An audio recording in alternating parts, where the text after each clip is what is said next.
Salam sejahtera and a good day. This session, we shall be talking about experimental design. And when you talk about experimental design, the following should be addressed before considering any form of experimental design. Number one is it possible to precisely categorize the subjects, places, or things in the study? And number two, is it possible to select random subjects, places, or things in the study? And there are several important attributes or features of an experimental design. Number one, there must be presence of randomly selected and statistically equal control group, although this could be arguable in certain circumstances. And number two, there should be matched subjects if necessary to ensure that you are doing unbiased comparison. Number three, there could be a need for pre-test results or baseline testing, and followed by one or more post-tests, typically in a repeated measure model. And number four, it is best to incorporate blinding or double blinding in order to ensure that we are getting unbiased results. What is blinding? Blinding is a case whereby subjects are not aware of their groups or researchers. And double blinding is actually a situation where subjects and researchers are not aware of their groupings. But please ensure that when you have a double blinding, you have a third party that can actually help to verify the groups and their respective results later. And why do you do blinding? Blinding is actually used to shield against Hawthorne and the placebo effects. What is actually Hawthorne effect? Hawthorne effect is actually a tendency of subjects to act differently when they know they are being studied, especially if they think they have been singled out from some experimental treatment. This is typical if you are performing observational study. The placebo effects is actually a tendency of some subjects to think they are cured or sufficiently treated when they know about the research. And this is actually something that you really need to be mindful if you are designing drug trials. Because it has been reported before, some of the drug trials, effects of drug trials, are attributed to about 30% of the effects of the drug trial could be attributed to placebo effects itself. And these are important issues in wildlife and human studies, because you cannot just simply say that you are observing the natural behavior of the wildlife if the wildlife is actually not fully adapted to you and aware of your presence. So otherwise, you could be reporting an outcome of study of adapted wildlife response or behavior towards human presence rather than the natural behavior of the wildlife itself. Because by nature, wildlife do not have much human contact or no human contact at all. So obviously, the presence of human beings will alter their routine and alter their behavior, or at the very least, making them more alert about the presence of the observer himself or herself. Now, why do we need experimental design? Experimental design is about how all variables and the factors are arranged and how they are supposed to interact in the study. It is actually a plan to assign experimental units to treatment conditions, and a good experimental design serves three purposes. And on top of that, experimental design also allows you to figure out what will be the best data array that you need to be mindful when you are entering a data into a statistical software, or when you are keeping them for your data storage. So what are the three purposes for experimental design? Number one, you need to prove causation, because it allows the experimenter to make equal and causal inferences about the relationship between independent variables and the dependent variable. Number two, it allows for control. It allows the experimenter to rule out alternative explanations due to the confounding effects of extraneous variables. That means variables other than the independent variables, because you really need to ensure that whatever outcome that you are observing is actually due to the variables that were introduced or variables that you are observing. And number three, variability. Experimental design reduces variability within treatment conditions because it allows for homogeneous inclusion and selection of subjects, which makes it easier to detect differences in treatment outcomes. So let's look at this particular example involving using plant extract A in Vaseline to improve wound healing. So your independent variable will be presence or absence of plant extract A. The dependent variable will be wound healing scores, since you want to show that the presence or absence of plant extract affect wound healing scores. However, things are not as straightforward as it is. There could be possible confounders, which could be carrier, the wound size itself, the wound site itself, the health of the subjects, and so on and so forth. So then again, you construct the studies and their groups as what is being depicted in this slide. In the first group, on the extreme left, you have a no plant extract, no Vaseline, controlled wound size. And then the second one, you have no plant extract with Vaseline, controlled wound size. So you can see the only difference is that the Vaseline is there. So you do it incrementally to differentiate the effects of whatever agents that you're introducing. And finally, you do with an plant extract with Vaseline and a controlled wound size, because the presence of Vaseline will have been controlled or ruled out or measured in the second group in the middle. Then again, you also need to consider whether this kind of arrangements is actually ethical or humane, because in this case, if you have created a wound and then you don't allow the wound to be treated in certain animals, it could constitute serious animal ethics issue. And in our case, this is actually an offense that is, if you do not have animal ethics approval, this is actually an offense that is chargeable under the Malaysian Animal Welfare Act 2015. So pursuant to that, there will be ways for us to actually arrange the treatment groups and their data according to a series of well-known experiment design. Let's start off with the simplest one, completely randomized design. This is used when you are investigating the effects of one factor, and it allows for you to measure one direction of change. The data matrix typically follows that of a one-way ANOVA when you enter them in SPSS, in SAS, or R, or in any other softwares that you are using. This is an example of a simple CRD design where you have three groups, and what you are actually measuring will be the treatment effects. But this treatment effects doesn't exist on its own. In this case, since we are dealing with biological subjects, subject number 1 and subject number 5, for example, in group 1 may have very different readings, and this constitute experimental errors. So in this case, your aim is actually to minimize intra-group experimental errors while maximizing intergroup treatment effects for you to compare. The next option will be the randomized complete block design. You use this when you're investigating the effects of one factor while ruling out the effects of the other factor. So in this case, is typically referring to confounding factor. And when you have two factors at the very least, you are looking at two directions of change, and therefore the data matrix follows two-way ANOVA. This is actually an example of the RCBD design.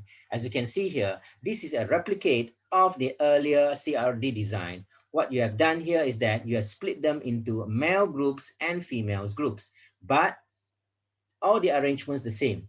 So you now have an additional factor known as the gender factor on top of the treatment factor here. Experimental errors are still accounted for within each treatment group. So this is actually something that is important for you to know. So in this case, apart from comparing treatment factors, you also need to account for gender factor and account for the interaction in the form of treatment interacting with gender effects. And that brings us to a higher design known as factorial design. The RCBD design is actually a subset of a factorial design. This is used when you're investigating effects of many factors, more than one factor. So if you have two factors, you can use the RCBD. And in this case, you could be investigating a multiple directions of change, depending on whether you're referring to one-way, two-way, three-way, four-way, or five-way interaction of five factors. And of course, it very much depends on the number of factors, and the complexity, of course, increases with the number of factors that you included. And in SAS, SPSS, and R, one factor typically can be denoted by one column of data. Now, next to factorial design, another modification can come in the form of a Latin square. It is actually being used when you are investigating two factors that are minimally interacting with each other. It allows researchers to have more sample than usual, but it requires washout period. And in this case, it involves two cross direction of change, and the data matrix follows two-way ANOVA since you're investigating two factors. This is an example of the Latin square. And in this case, you only have 5 animals in 5 treatment groups. But due to the limitation of this slide, I will only show 3 rounds. But in actual fact, if you have 3 groups, if you have 5 groups, 5 animals, you need to do at least 5 rounds to make sure that at the end of the day, your group A will have 5 animals, your group B will have 5 animals, your group C will have 5 animals, and so on and so forth. So how do you arrange this? In round 1, you just randomly assign animal 1 to group A, animal 2 to group B, animal 3 to group C, and so on and so forth. And then after that, this is followed by a washout period. And then you have round 2. In round 2, you randomize again. Maybe animal number 5 goes to group A, animals number 1 goes to group B, and so on and so forth.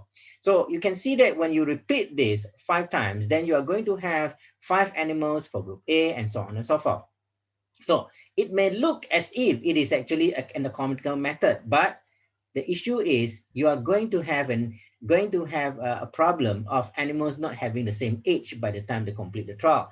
And furthermore, how do we know that the washout period that is included in the trial is enough to remove all the prior effects of the treatment added or introduced to the group?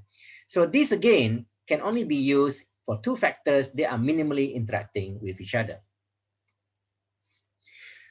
Next, we have the split plot design, which is actually commonly used in agricultural studies, and of course, increasingly being adapted by other fields of studies as well. This is done when you are investigating 2 factors in relation to their positioning in research. That's why they are known as plots, because in plants, they don't simply move. So when they grow at one particular area, they will stay there. And this is used when complete randomization of the order of runs within a block is not possible. Like what I mentioned earlier, for plants, if they grow in one particular plot, they cannot move another plot. Or maybe due to the design and so on and so forth, certain aspects of the experiments cannot be changed. For example, a type of fertilizers versus amount of sunlight for a plot of land that is partially shaded by trees at one end. This is a classical example of where one factor can easily be changed while the other factors is difficult to change. And in a split plot design, each plot is divided into whole plots, and each whole plot is further divided into subplots or split plots, hence the name. And the data metrics, again, follow two-way ANOVA. Then again, you have the split block design, which is actually a rather elaborate form of split plot design with blocking introduced. Again, data matrix follows the two-way ANOVA. The following diagram indicates the split plot design. And in here, you have to identify which is actually the factor that is hard to change. In this case, the factor that is hard to change will be the sunlight intensity of plots of land, since we cannot control the direction of sunlights. So it could be fields A, B, C, and D. But the factors that are easy to change in this case will be fertilizers, which is either brand H or brand K, because you can decide either to give brand H or K, and so on and so forth. In this case, each of the field A, B, C, D will be divided into split plots or subplots, and then you can randomly apply your easier to change factors, which could be in this case fertilizers. Another more unique design will be the Solomon 4. Solomon 4 or Solomon design is actually a special design that takes into account pre-exposure. This is actually a dedicated design being used to single out subjects that have been sensitized to a treatment factor. It is to determine if a repeated testing had an effect on later test results, commonly used in human beings in surveys. Because for surveys, once a responder has read the survey questions before, they may to some extent remember what is actually being asked for them and therefore alter or maybe manipulate their response. So in this case, a classical feature is that you have at least 4 groups whereby 2 of the groups are actually has been subjected to pre-treatment, and the other 2 groups are actually the newer groups that has been introduced to the fray. So the first 2 groups with pre-treatments are also measured for their pre and post-treatment differences, and then this is compared to another pair of groups whereby you introduce the treatment and no treatment and so on and so forth. And therefore, this is actually why we call it the Solomon 4. The data matrix in this case also follows a two-way ANOVA. The next question that comes to mind will be, with this array of experiment design, how do you know which experiment design is actually suitable? And why do we need to embark on a complicated design? This is actually where we utilize the help of design effect factor. An index known as design effect factor help to compare the efficiency of a selected experiment design against CRD. Why CRD? Because CRD is the simplest form of experimental design. You look at the DEF factor values. DEF of less than 1 means that the new experiment design is better compared to CRD, and therefore you have no choice but to embark on a complicated design. And oftentimes, complicated design means more sample size, more complicated analytical approaches, and maybe more resources required. And then if the DEF is equals to 1 or more than 1, then the new experiment design is actually comparable or not as good as CRD. In that case, then it is best for you to fall back on CRD, because CRD is the simplest form of design and then easier to implement and implying much less resources. Now, let's look at this particular example. You suspended your pilot data for a study attempting to compare effects of compound X on blood pressure on rats is showing noticeable gender effect. You proceed to compare the efficiencies of CRD model versus RCBD model. Remember, the CRD model is the simplest model, whereas RCBD model will require you to measure at least an additional factors, and maybe implying that you need to take more samples and more effort. So the RCB model requires you to block the subjects by sex. So in this case, let's look at this example. So in the CRD design, the blood pressure in rats post-treatment is actually indicated by these 10 values. In RCBD design, the blood pressure in rats are segregated according to gender.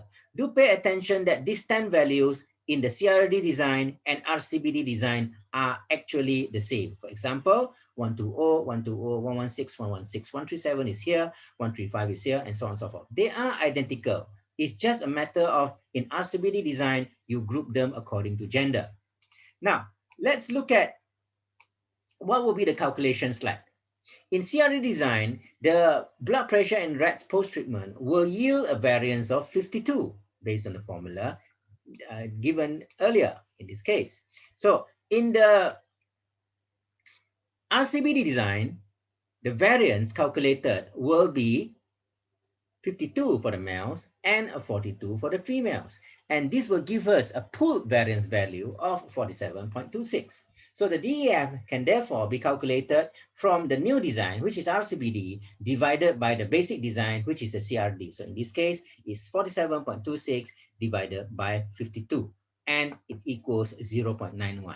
Now, based on this, it is actually rather obvious that the DEF is less than 1, and therefore the new experiment design is better compared to CRD. Of course, in a lot of drug studies, we do know that the numbers and the values are very much dictated by gender. So in this case, it turns out no surprise that you technically have to divide and segregate the subjects by gender. And here, with the DEF of 0.1, it provides further proof that you need to embark on a more comprehensive, elaborate design, taking into the effect or the factor of gender when reading the results.